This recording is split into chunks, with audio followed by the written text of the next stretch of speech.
Oh God, what a fucking day. Goddamn white dust everywhere, fucking doing tile work.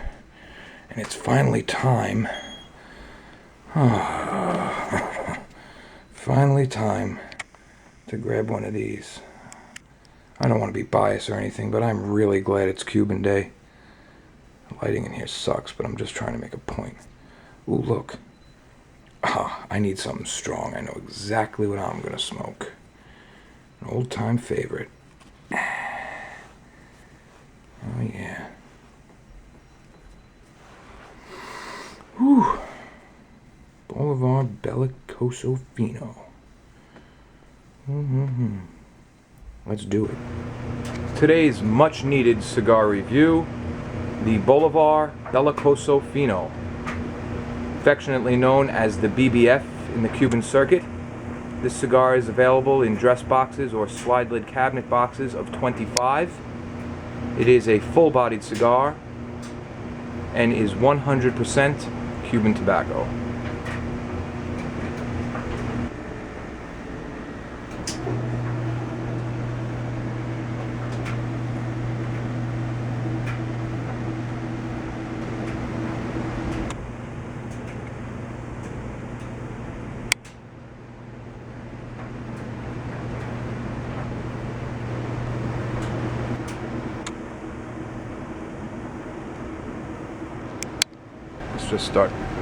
Let's just start recording, because I can't wait all night for all this crap to fucking go off. There's an oil burner, a washer, a dryer. This is fucking crazy. This is fucking crazy. I know. Well, we gotta get a microphone ASAP. As one guy said, Joe, love your videos, your sound fucking sucks. so he's right. We need a fucking microphone. But anyway, okay, so that's that. Hey, and welcome to the Dr. Joe Show. Sorry, you're listening to my rinse right now. I'm going to try to speak up, but there's no other way I could do this today, because I have to go out, and all day long, they were upstairs in the bathroom working on the fucking tiles that were falling off the wall, so there's dust everywhere. I just left the whole mess. So I came down here and said, you know what? I just gotta have a fucking cigar. It's gotta be a good one. It's gotta be a strong one. And thank God it's fucking Cuban Day is all I can say. So today we have an all-time favorite, one of my favorite powerhouse cigars from the Cuban circuit, and that is the Bolivar Belicosos Finos, a Belicoso-shaped cigar. Hey, there's an interesting question right there. A lot of people ask, what the hell is the difference between a Belicoso and a pyramid or a torpedo? And the answer is, well, actually all three are really different shapes. But you know, it's very some cigars that are out of that shape range are still called the other one, so it's really mixed up on the American market side anyway. But you can see a Belicoso is shaped like a torpedo, but instead of going straight down, it comes down and then swells at the bottom more. So you got a Belicoso. A pyramid is like that, but this goes straight down and then swells. A pyramid will swell very slightly all the way down, and a torpedo really doesn't swell at all. It's round, it's pointed at the top, and it comes down straight down without swelling. So that's really the difference in shapes between, that just popped in my head and I said Belicoso, between torpedo, Belicoso, pyramid. A lot of times pyramid and torpedo are really mixed up, it's the same thing. So just more jargon. And speaking of jargon, before we get to smoking, I mentioned in the last night's episode, we really want to do a bunch of stuff on terminology, because there's a lot of questions regarding terminology, especially things like, different kinds of tobacco, different terminology used to describe different parts of the plant. A lot of people don't even know what the fuck they're looking at anymore, and I don't blame them. It's crazy. Every company that comes out, they're using some other term, and you really have to be into cigars for a while to start picking apart all these different things and knowing right away when you see a term, oh, that's what that is. So we're going to do a whole thing that's going to brush aside so much of the confusion regarding, whether they're talking about a specific type of tobacco or a part of the tobacco plant or a trimming of the tobacco, a different, you know, harvest of the tobacco, you know, so many different things. So that's that. And today I decided, you know what, I was writing down all my notes on all that, all the things I want to mention, all the different tobaccos I want to talk about, and I said to myself, holy shit, this is so, and in the meanwhile, they were cutting tiles, and that's ringing in my ear, and then I realized, you know, I really wish I had a few of the cigars with me so I could show them as I show this type of wrapper, that type. It's just fucking too much for this episode. I'm burnt. So there's no way we're going to do that today. Maybe tomorrow, maybe the next day, but I also don't want to do it on a Cuban day because Cuban is Cuban. It's Cuban tobacco all the way, straight, always. And I really can't, you know, when I start talking about things like Connecticut Shade, Broadleaf, and Sumatra, and Cameroon, you know, I really can't show all those different, I could, but it's kind of silly to show all those different cigars there. We're going to concentrate on the Bolivar Belicosos Finos. We're going to talk a little bit about, you know, very briefly about when that cigar was came around and how it was made, the brand. And then we're going to talk about Simon Bolivar himself because he happens to be one of my favorite historical figures. And, you know, after that, we're going to do a few viewer emails because I got a few interesting things going on that my viewers will definitely want to know about. And that's that. So without further ado, let's light. Okay.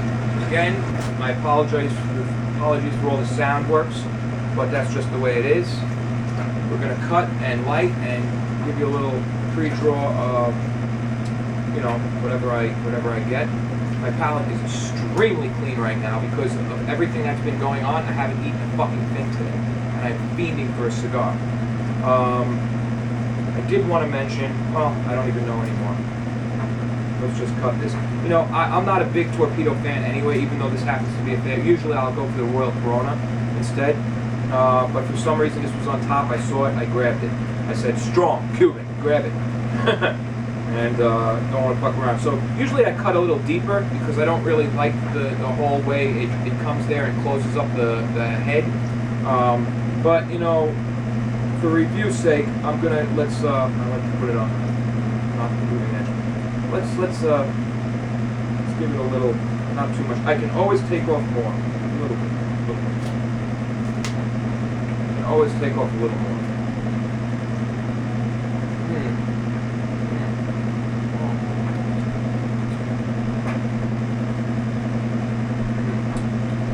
Woody, meaty, salty,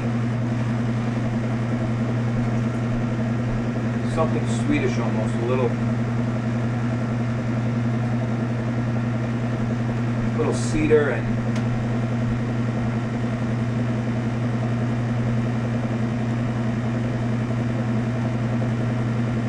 like a kind of like a dried fruit something. It's like a very faint sweet note. A lot of meat on the wrapper, kind of like the steak, like almost, I don't want to be disgusting, but like blood. You know, like you get like that really rare kind of, almost like, it's hard to describe. You get it from blood. People are going, what the fuck? Trust me. It's on the wrapper. It's very great. Yeah, so great Cuban tobacco flavor, wood, a little bit of earth, meat, you know, salt, and you can tell this is going to be strong. Now some spice, getting it wet, some spice picking up. It's not even lit, you know.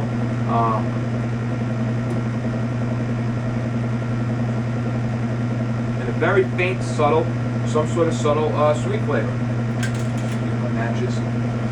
Couple that cedar crap today.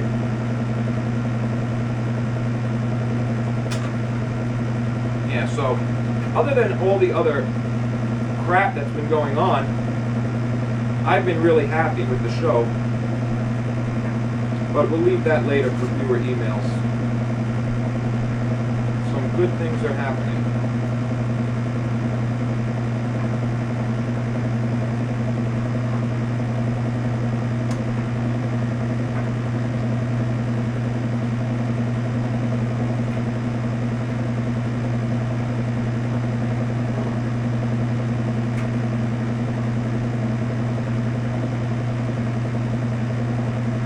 Wow. really rich earthiness.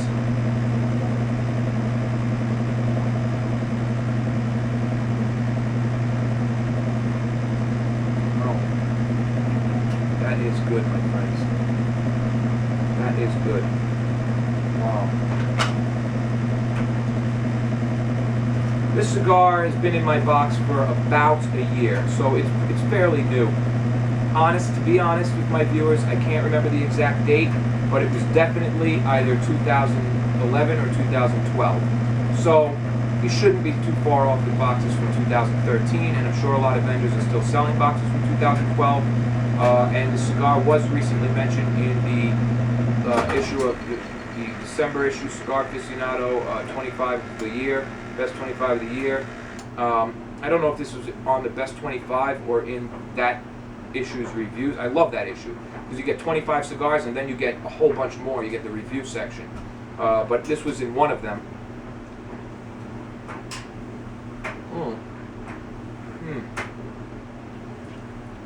Nice salt and like this very woody aroma, very sweet woody aroma.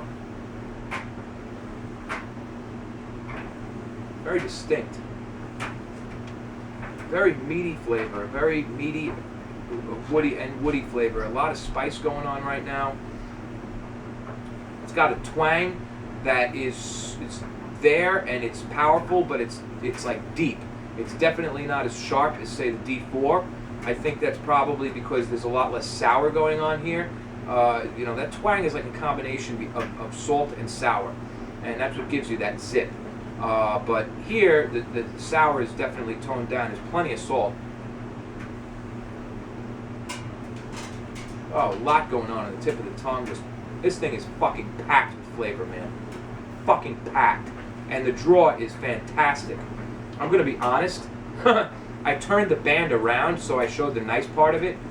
The other part was beautiful too, but what happened is I closed my humidor. Actually, I was fuddling with my cigars a while ago, and the humidor, I got up and I reached and the humidor lid shut, and the thing got caught between one of the, a rail that separates cigars and the lid, and it just made a little indentation here. The cigar, you can see from this angle, is even just a slightly kind of bent, and I was thinking, well, I'm going to light it up anyway in hopes for the best, and if it's bad, I'll just shut the camera off, go get a different cigar, and start over. But let me tell you, no problem. Ooh, I am excited. This is a fucking good cigar, man. Now you see, this is the reaction one should get. This is totally different than, and while all the other cigars we've been smoking have been great, most of them, this one is fucking turning a really crappy day into something special. Okay, so we got the pre-draw, we got the light. Let me know if I'll just keep going like this. The thing will be gone in 2 minutes. Let's be easy and talk a little bit about Bolivar brand history. Okay, here we are. And in case anybody wonders why every time like I stop and boom and I get up and then I'm coming back to the, well, I have to go and shut the camera off so it doesn't, a lot of times this camera will stop by itself when it thinks it senses that nothing's moving anymore.